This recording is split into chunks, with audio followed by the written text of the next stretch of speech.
pala yung okra. Pinayok bate. Pinagsama ko lang mga boss.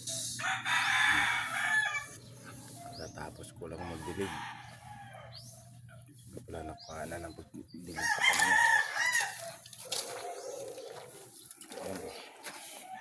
Hindi pala pantay ang paglaki. Kasi 2 linggo ako wala dito. Kaya hindi nadiligan ng maayos. Tsaka lakbati. Nagpantay.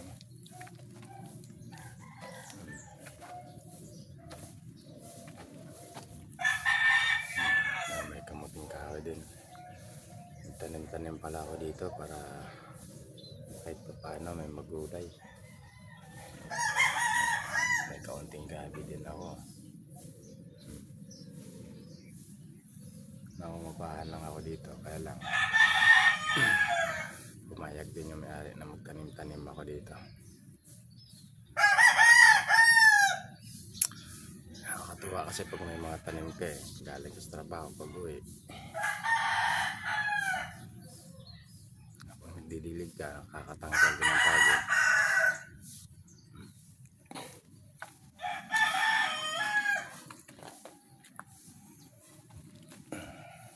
Ito. Diba malalaki na, malapit na magbunga, namumulaklak na yung iba.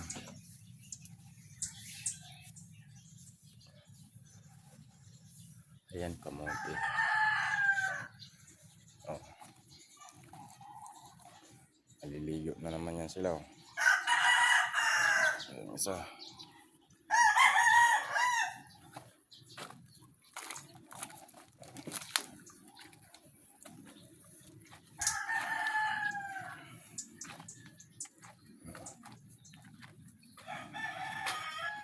Namatay yung kamatis. Hindi nabubuo yung bunga.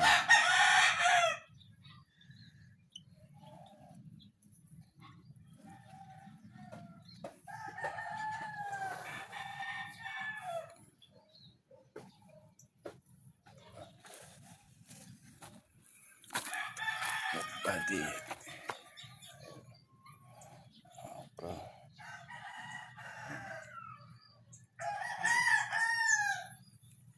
Ayan yung sili. Sili ko na yung okra. Kakaroon na ng bunga yan.